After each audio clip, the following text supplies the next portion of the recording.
Welcome to Psychic Holistic Spotlight.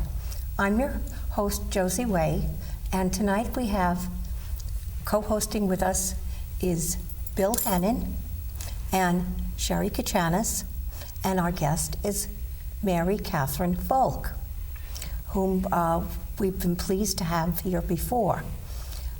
Tonight she's going to talk to us about some of her other experiences. Now, I should say that she's a spiritual medium, intuitive life coach, author, and speaker. She was trained as a shaman and a medium, and since a near-death experience, she was given a gift of knowing that life exists beyond the physical form. She studied with internationally known shamans, healers, and spiritual mediums. And her style is unique, and her goal is to bring the intuitive into the practical.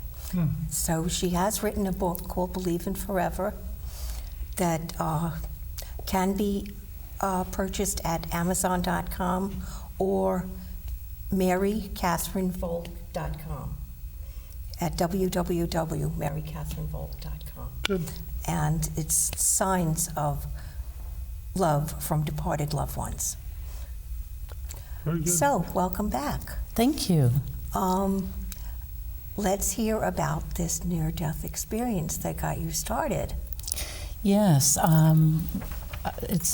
I had a near-death experience when I was 6 years old. I had measles and I went into encephalitis, and what it did was it put me into a coma for a week. And when I first, all I remember was coming downstairs and telling my mother I really didn't feel very well and I had to go lay on the couch. And then the next thing I knew, I woke up and I was in this hospital bed with doctors all around me with masks on their face. And I remember hearing them say they didn't know what was wrong with me. So I was extremely frightened and scared. And then the next thing I knew, everything went black. And I just heard this banging sound and spiraling down this dark tunnel. And I was very, very frightened. That sounds pretty Scary. Yeah, really. For a 6-year-old, or for an adult, it's scary. Yeah, sure. But especially a 6-year-old. And what was really, frightening to me was the sound. There was a very, very loud sound, banging type sound. So I again was just really trying to make some sense of where I was, and then all of a sudden I just felt surrounded by love. I just felt this tremendous love coming to me, and like a golden, like a light. And then I noticed there were these people coming to me, and I didn't know who they were, but I knew that they loved me. I could just feel this tremendous sense of love. And they took me with them, and there was this one gentleman, he was tall and thin, he took my hand, and I remember his hand was so warm, and he never let go of my hand the whole time. And I was just with all these people. He took me wherever he went, I went with him. And after a while, I could see myself in my hospital bed. And I could see my parents at that time, because measles was so infectious that I had to be quarantined in a room by myself, and my parents had to sit outside my room with a window so they could look in and see me. And at one point, my mother was sitting in the chair and she was crying. And this man that I was with, this gentleman, we went over to her, and I just remember he never let go of my hand, but he put his other arm around my mother, and he said, don't worry, Evelyn, Mary's going to be okay. So when he said that to me, I felt wonderful, thinking, okay, I don't know who this man is, but he loves me, and he's saying that I'm going to be okay. He's telling my mom I'm going to be okay. So that reassured me. And then the next thing I knew, I woke up, and there I was in the hospital bed, and I had to stay there, for much more than a week after that. And my memory was pretty cloudy in the beginning, but I remember, when I first went home and I had to go back to school and whatnot. I didn't, talk too much about what happened, and I just knew that I had been very sick, because again, I was only 6 years old. But a couple of years later, my mom shared with me really, how sick I was. And she said, the doctors told us, they told your dad and I that you may never wake up. Or if you do wake up, you may never be right. And be the same person again. But she said, I never believed them. She said, I just never believed them. I just knew. She had that inner knowing. I just knew you were going to be okay. So I said to her, well, of course you knew, because that man told you I was going to be okay. Yeah. And she said, what man? And I said, that must have been a conversation. It really was, because she said, what man? And I said, that man that I was with when I wasn't with you and Daddy. And she said, describe this man to me. And I said, well, he was tall, and he had white hair, and he was thin. And I said, he had a very warm hand. And I said, he never let go of my hand the whole time I was with him. The whole time I was sick. And she said, oh my God, she started to cry. And she said, oh my God, you just described my father. And she said, he died the year before you were born. Wow. And she said, I always wished that my father had lived to see you be born, because I knew he would love you. Right. And I said, well, Mom, he does love me. I know that. I felt that the whole time I was with him. So that was my inkling into the spirit world, and knowing that not only did he keep me safe, but he was right there with my mom that whole time. She was going through that very, very difficult week-long coma that I was in. Right. And actually, I was the only child who survived that measles outbreak without any repercussions. There were many children actually who had very severe difficulties afterwards. Yeah. However, my brothers always said I was a little weird because of it. So that's what started me in my knowing that our loved ones are near us, especially in a time of difficulty. And when you go into a coma like that and have a near death, you actually do. You're not alone. You're alone for a period there when you first go through that tunnel. Right. But it's short. It's very short-lived. Loved ones gather. Well, yeah, They right. gather. Very quickly. I sense that you're arriving at a vibration, and it takes a moment for your awareness to adjust to that vibration. They're always there at that level. And once you adjust to that vibration, you're able to receive or understand what's going on around you. Yes. That's how I interpret what you. Well, that's what I felt, because I was in that darkness, and I was hearing that banging noise, really, really loud banging. But then that was a short time before that light and that warmth, which I know now was their love. It was their love coming close to me that I started to sense. Yeah. Someone described a loving presence of one of the spirits as feeling like sunshine on a cloudy day. Within the sun splits open. Yes. And the clouds open, and you feel all that beautiful, delicious warmth covering you. And sometimes love feels like that from the spirit side. Yes, I actually have experienced that type of warmth in love from the spirit world, not only with my grandfather, but then later on with other loved ones. Yeah. And it's a wonderful feeling that you don't discount. Well, that's interesting. I mean, as you're describing this story, I'm saying to myself, I gotta ask you, did she see a picture of this person and recognize him? Did you ever see a picture of your grandfather? Yes, I have seen a picture of my grandfather since then. Yes, and it was definitely it was him. Wow. Yeah, Yeah. So, and what I love is the fact, again, my mom thought, oh my God, she had this child, and her dad didn't get a chance to meet me. Right. When in fact he did. He did meet me. He probably picked me. He probably, He might have. Yeah. You probably had a contact or connection with him before you even were born Exactly. into the material, right? Yeah, because grandparents do watch over their grandchildren. Once their children are adults, they really watch over the grandchildren. Lovingly, of course. So that was your first experience, and from that knowing, once you know, you can't unknow. Right. So then that just grew, and you were able to communicate with others in spirit. And what happened was I was in Catholic schools. I was in first grade actually when this happened. Yeah. So I learned at a very young age, you do not tell the nuns. Right. That's right. Although I do realize too, they are very intuitive women. A lot of them, yes. They really are, yes. But my mom was very psychic. That was my salvation. I could talk to my mom, and she'd even say, we can't talk to everybody about this, but, but what it did was it led me on a search for me to be able to better understand my knowing, what I knew.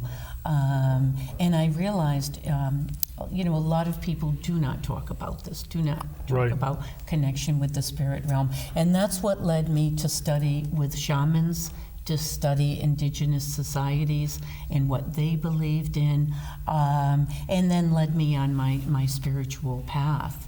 And then when my family members started to die, actually, my dad passed away when I was 26. Wow. And he came and gave us messages. And then we had a series of over about 5 years. We lost 5 family members, many of them at very young ages. So it became very commonplace in my family to receive these signs and to acknowledge that they were there, acknowledge them on holidays and whatnot. And your other family members living here were receptive to you sharing this information? Yes, because my mom was so psychic, I think it was something we could openly discuss, and we'd talk about dreams, we'd talk about different experiences we had. And then again, when we lost some very young family members, which were children, that I think it was our salvation from my family to be able to receive these messages and know, even though we had extreme grief on their loss, we knew we would see them again, and we knew that they were happy and in a state of peace. Yeah, it's without a sense that life continues and believing in forever. Yeah. It's devastating. It's devastating. And for some people, I mean, it's just so hard to even go on. And it's hard to realize that why, people have so many questions. Why is this happening? And it's so hard to answer those questions, but we don't know. Well, you really can't answer those questions, but I mean, we're not in that position to. No. But let me ask you, I mean, what was your journey like from there? I mean, you say you went and studied with shamans, and could you get a little more specific as to what you actually were able to develop over the years? Well, what it did was it helped me develop my intuitive ability to not only be able to communicate with my loved ones, but also other people's loved ones as well. And I actually do have a private practice where I work with people, not only with communicating with loved ones, but also with them working with past lives as well. Right. Yeah, and also I find for some people, past lives will bring up incidents from the past.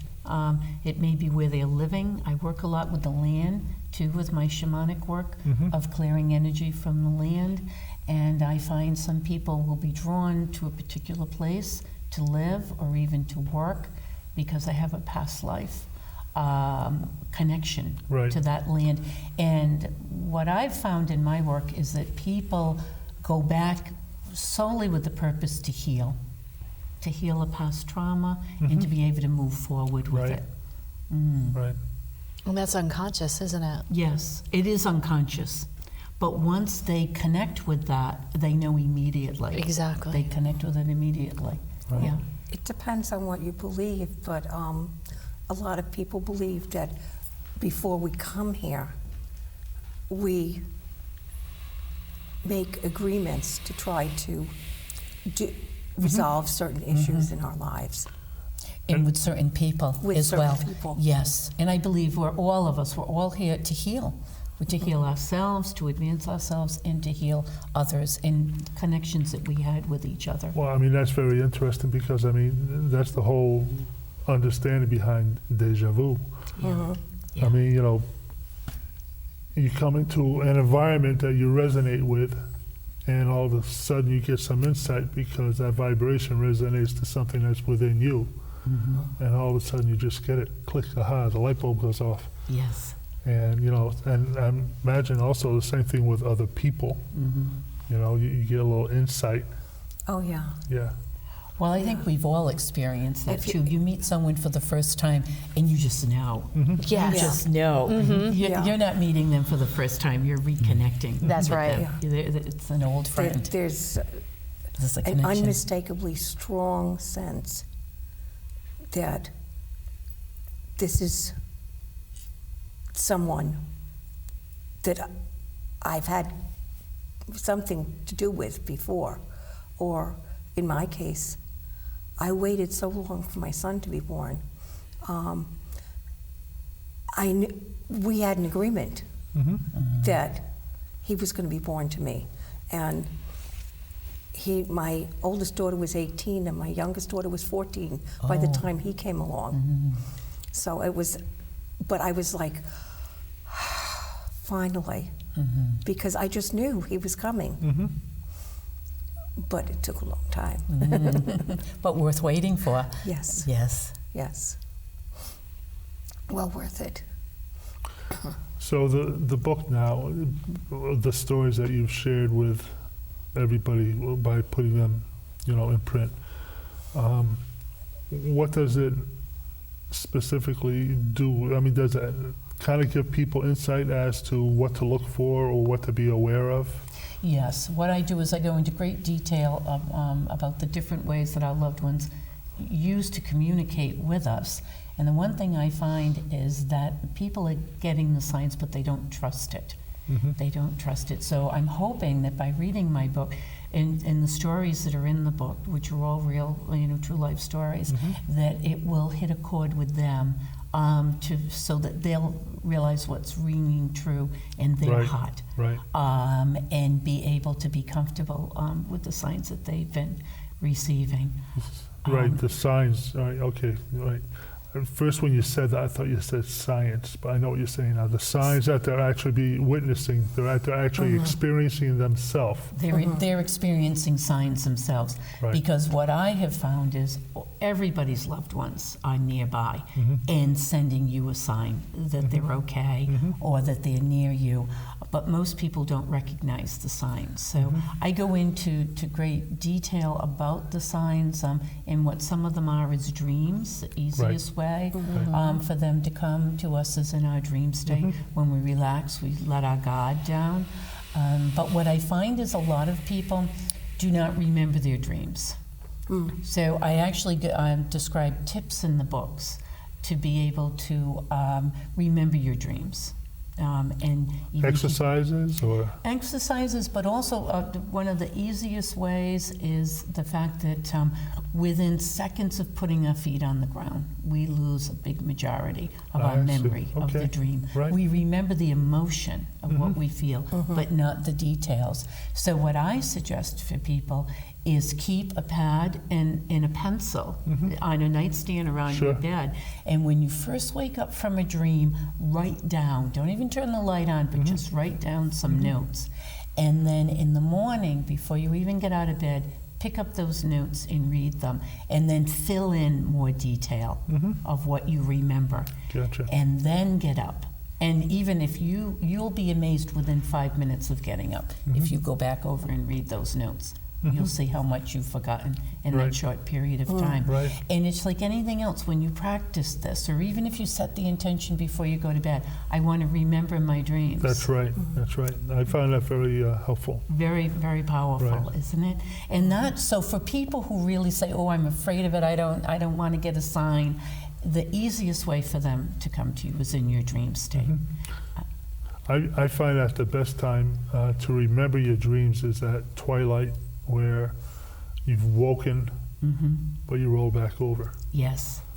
Yeah. So right. And when you down. roll back over, it seems like you're much more conscious of the dream that you just experienced. You know, it's and when you come to again, when you wake up again, you know, that dream is much more fresh in your mind. And I actually use a tape recorder. I don't. That's a good idea too. I A don't tape even recorder. bother. I don't have to bother writing or anything like that. I just click it on and just say what I have to say into it. That's a great method too, especially now with even our cell phones. You can record That's on your right. cell That's phone. right. Yeah, I try not to keep my cell phone next to me, but because it's always on, it's always active. And that's true. But I do keep the recorder, which is off, and then I just flip it on and record. But yeah, I try to keep the electronic stuff away. Out of your space While when you're I'm sleeping. sleeping. While which you're is good. sleeping especially. Yeah.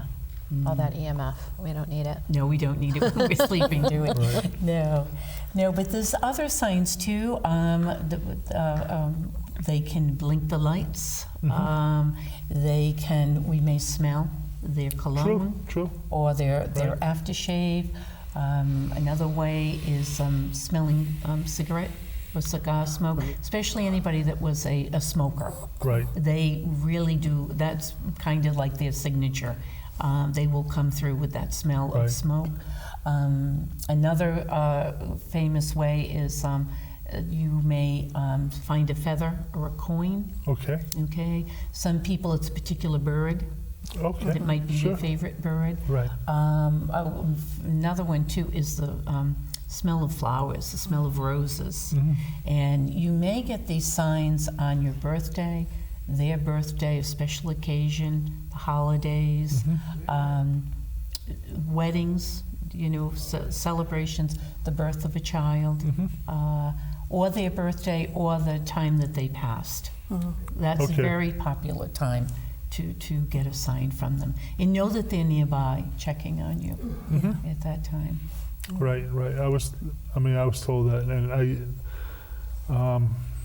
I'm aware that, you know, a lot of times, you know, somebody that passed, like you mentioned, at a certain time, it seems like more frequently than not, you look at the clock and, oh, it's that time. It's that time.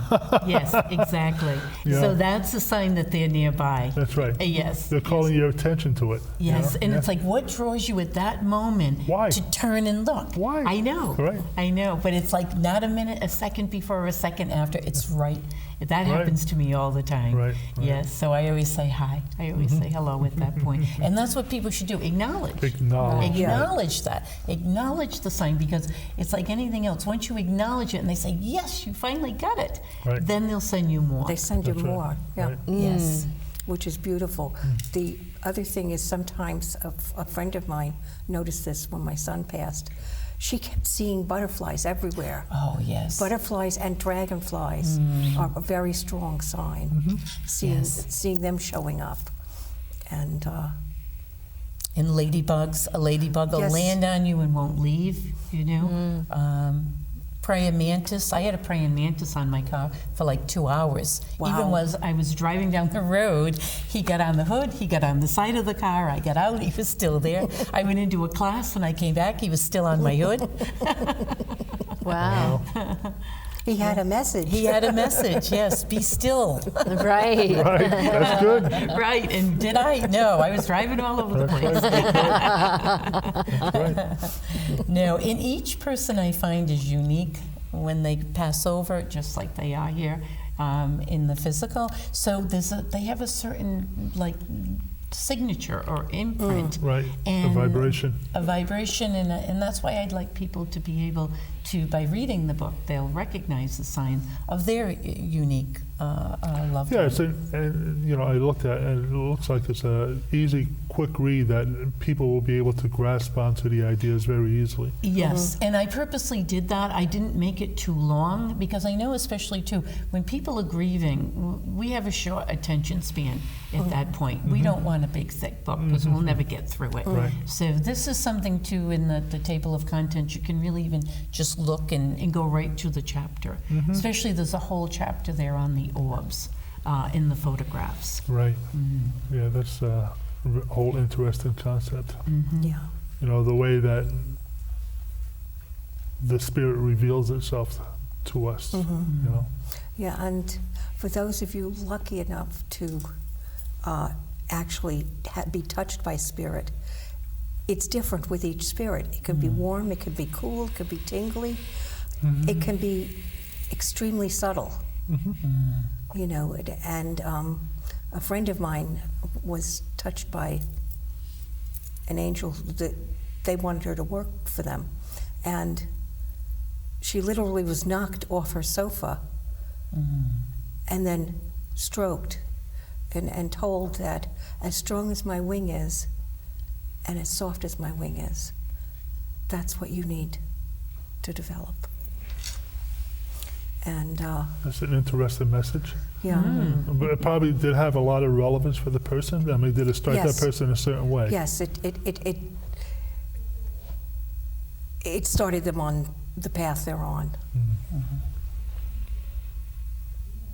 Very interesting. Well, I But- mean, it's great also, Mary, the way that you also came into your own path also, you know, and able to build upon it, you know, with the different teachers that you've met along the way.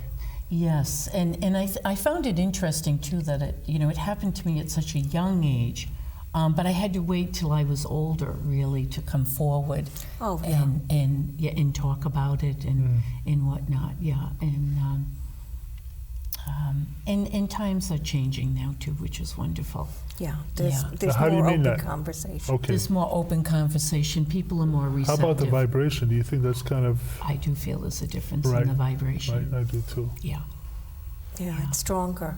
The Right. energy from the spirit side. You know, I think it's also validation to us to trust it, Absolutely. Yes. Yes. you know, to Yes. trust it and not to feel fear. Yeah. Trust your inner strength and just live it. Well, and that's what I feel too. One thing I learned from that near-death experience was to really trust what I felt in my heart, not what I was being told, in school and whatnot. It's Right. really, it's what you know. It's your inner knowing. Right. And I think more and more people can trust that, even Right. with what they want to do in life, Right. who they are. Right. It'll serve them very well. Right, Yeah. Yeah. right. We've come to that time again where it's time to say thank you for joining us on Psychic Holistic Spotlight. Please come join us again. Thank you, Bill. Thank you, Sherry. Thank you, Mary Catherine. Thank you. We still have time, but I always like to say that so that we don't, if there's one thing you want everyone to know, what would that one thing be? It sounded like you just said it. Yeah, to really come trust, from the heart. to come from your heart, to really trust what you feel in your heart, and whenever you have a decision to make, or if you question, am I receiving a sign? Was that my loved one? Really take a moment and say, what do I feel? Do I feel love? Do I feel that this is truth? Then trust that it is. And I'd say believe in forever, because I do, and I think everybody should. And your There is loved no ones will be there. beginning and no end. Right. No. Right, Right. And ultimately, we are all one, right. which is why we can sense each other. When we don't have all of this separateness going on. Right, right. It's trusting that inner. That Right. inner knowing, and know, like you say, we are all one, especially our loved ones. We're always connected. we probably may not have too much time for this, but when my husband passed away, my mother was still alive, and she had Alzheimer's, and she was living in a nursing home. And suddenly they called me as I was getting ready to go to the funeral, and they said that she was being rushed to the hospital. They thought she was taking a heart attack, and thank God she did not have a heart attack. And the next day when I went to see her, even though she could no longer speak or communicate in any way, I went up to her, and she just looked at me, and she spoke completely clearly and said, "I wish I could have been with you." Wow. And then she went back to gibberish. And I knew on a soul level, That's right. she knew she felt my pain of what I was doing. And that's why they thought she was taking a heart attack. But in fact, she was soul level. She yeah. was with me. Total empathy. Yeah.